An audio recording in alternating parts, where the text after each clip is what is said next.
Well, welcome back to our live stage show, folks. Chris Waters here to take a look at some gravity manipulation in Inversion. Joining me is Rick White, producer on the game. Rick, thank you for coming. Welcome to the stage. Thanks, it's great to be here. Yeah, how's E3 going for you guys so far? It's going really well. It's been pretty steady, pretty busy. It's exciting to talk about it. Excellent. So give folks who maybe don't know what's up with Inversion, give us the overview real quick. Sure, Inversion is a third-person action shooter where we've taken the gravity and we really tried to change it up and really immerse you into the world, and we weaponize the gravity, so now you're manipulating gravity around you. Weaponizing gravity, that's something I can get behind. And so we're gonna see that in action here, but set the stage for us. Obviously we're underground in some sort of magma cave. Yeah, so where we are is, this is probably midpoint through the game. Basically you're playing Davis, you're a cop, and your world's been turned upside down, things have been ripped apart by gravity, and your daughter's gone missing, your wife was killed, and so you're fighting back against this unknown enemy force using their technology, which is the grappling, to basically navigate through this war-torn world and find your daughter. And so we just saw him, you know, sort of lifted those enemies up into a cloud of low gravity, and then did almost like a leash, like get it over here. Like, so talk to us about. That's a low gravity power? Yeah, so you have low gravity and heavy gravity. Low gravity pops stuff up in the air, and when it's in the air, you can grab it, you can use it as mobile cover. Say if you grab a car, you can put the car in front of you, and it deflects the bullets for a certain period of time. Handy. Eventually it'll blow up, and then you can grab explosive barrels, because everybody likes to blow up stuff. Absolutely. And then in heavy gravity, you're able to pin things to the ground, and so if you have a bunch of guys coming at you, you can pin them all to the ground, throw a grenade, and take them out pretty quickly, sort of thing. They can't scatter. Exactly. All they can do is watch in horror. Also, are we seeing those guys are pinned to the ground? Yep. So you got that, like, the red-blue visual distinction? Yep, so the player knows between high and low G.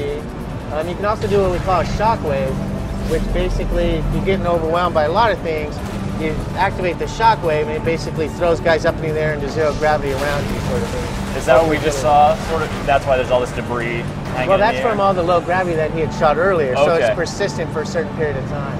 And now that was a nice little trick. He threw, you know, sort of a crate at the tower, and the tower toppled to the ground. Right. Talk about destructibility here in Inversion. Yeah, and part of the thing is, as part of the weaponizing gravities, we want to make sure there's a lot of stuff that you can pop in the air and grab and use as a weapon. And so we'll also have challenges in the game where, say you're advancing on a strong point, a big killing zone's in the middle, and so what you might do is use your heavy gravity to pull these crates that are being tied up to the top of a bar, bring it down to create cover so you can advance through the thing. And there's that shockwave. Yep. Throwing the onrushing shirtless dudes with pickaxes. Yeah, these guys have very few hit points. But they do have a lot of blood inside of them, judging from what we just saw. Now, I was watching the trailer you guys were showing here, and at one point, it seems to lift a guy into the air and then cause him to just explode entirely. Yeah, so once guys are in the air, they're kind of vulnerable, and what you can do is you can pull them to you and do just a quick kill and just smash them to the ground or whatever. Nice. And you got a little friend there alongside, so that begs the question, is this single-player campaign cooperative? Exactly, so you can play as your buddy Leo as well, and play through the whole game co-op-wise. Excellent. And it makes a lot more new dynamics. For example, you'll now, like I mentioned, the car. So I can have the car in front of us, and your partner can be shooting under it, sort of thing. Okay. So we're trying to change it up. And you guys both have the same kind of gravity powers. Exactly. So it can be just double trouble. Exactly. And so what you'll see in a minute is we'll begin to an area that we have vector changes. Now we've got a question coming in from Christian in Illinois, wondering about player progression throughout the single-player campaign. You know, I guess gaining powers, is there experience? I mean, new guns and stuff probably a given. You'll get new guns as you advance on defeat bosses and just advance through the game. You have different type of weapons, but a lot of it's going to come around the grav link, and your grav link becomes more and more powerful. So, for example, like we were talking about the car, early on you're not going to be able to lift the car, but as you progress and you get more powerful using your grav link, that gets better at doing stuff, and you'll be able to lift a car or whatever. You get stronger and stronger. So in addition to getting stronger, is there there like a later in the game kind of grav power that? No, it's less. It's less about that versus the grav link. You might have a power later on that. Try to figure out how much I can talk about. So yeah, that's all right. We hope to basically have, I think, 3 to 4 different levels to the gravity. Grav link and how you use it, and so you're unlocking these abilities as you progress through the game. Cool. So getting more and more powerful and being able to do more and more with gravity as you progress.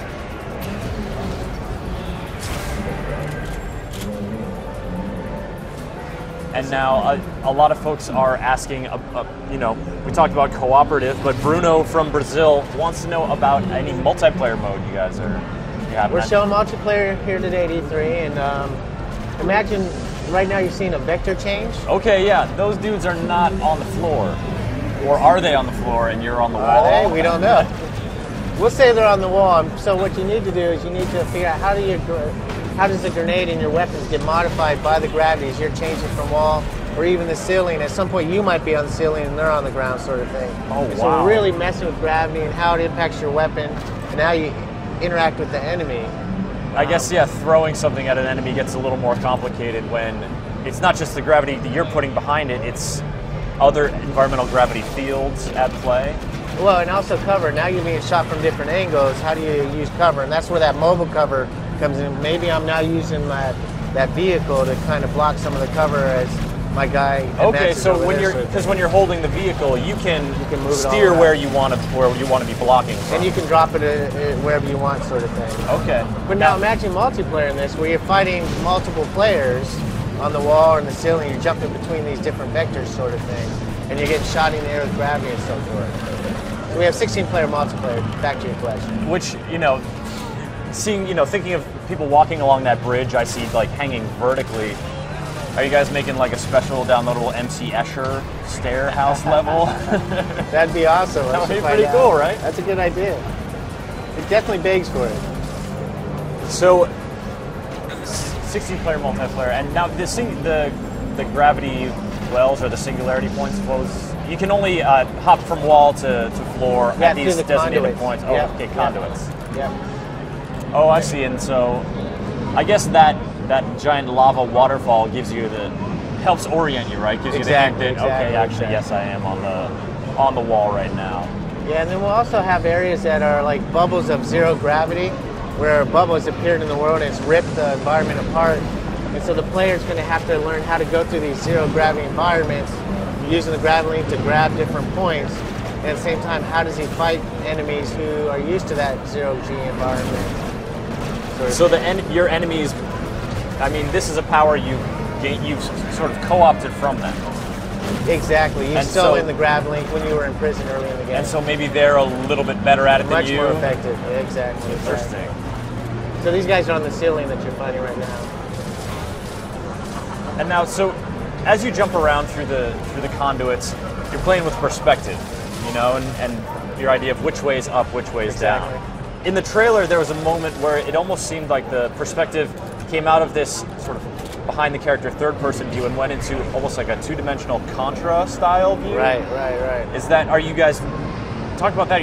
How are you sort of experimenting with that throughout the campaign? Well, we're playing with it. We haven't really decided what we're doing with it yet. Okay. We're still teasing with it, honestly.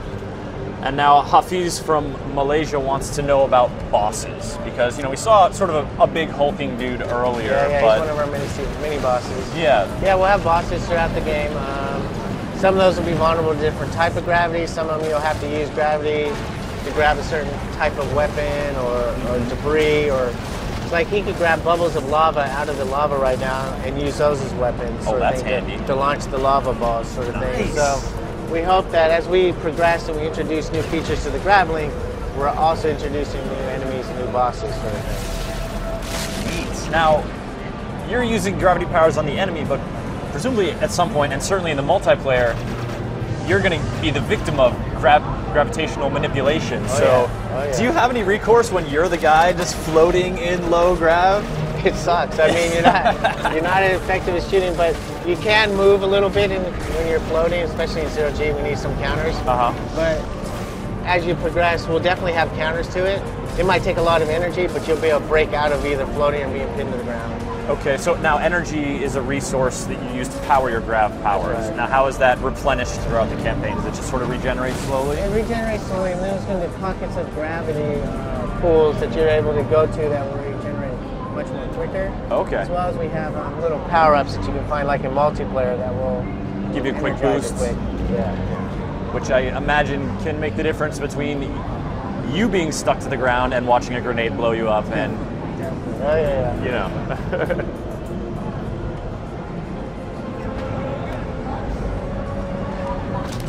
But yeah, the enemies will definitely be using gravity against you. Now we're seeing right now. I mean, you're obviously in the middle of a great rent in the earth. There's magma bubbling up. There's, you know, this is maybe like sort of near the enemy stronghold, or in the enemy. You're in enemy territory. Can we say that? Yes, you are in enemy territory, and basically this was an enemy compound that they believe were holding children, and so that's kind of these guys were infiltrating into it to try and figure out, is my daughter here? Because he's looking for his kid. Yeah, he's looking for his kid. We're kind of close to the end of the demo. Can you give us an example of another environment we're going to see? Well, what we can do here is, since he's at the end, he'll show that's going to be one of wow. our zero-G environments. So as he comes All up around, in there? he'll be able to navigate through that zero-G. Navigate through it and hopefully avoid those lava streams. Exactly. Or explosions. Or use them to your advantage, as you were saying. Or use them before. as you engage enemy guys coming through it after you. Exactly. Excellent. So, Rick, thanks for bringing Inversion by. Anything else you want to mention before we wrap up the demo? No, I think we pretty much have touched on everything. I mean, it's pretty exciting. As you can see, the gravity has really been immersed into the environment, not just in the gameplay, but the environment itself is part of that gameplay. Mm-hmm. And so I think we're hitting it. It's cool. Excellent. Now, for people who are intrigued by the idea of gravitational manipulation and throwing lava balls at enemies, like me, when are we going to be able to get our hands on Inversion, and what platforms is this going to be available for? So Inversion's coming out February 7th, 2012, PlayStation 3, 360, and PC. All right, Rick, thank you so much for coming by. Thank you. Folks, we're going to head back out onto the show floor. We've got an interview for one of the games featured here at E3. Tune in and find out what game it is going to be.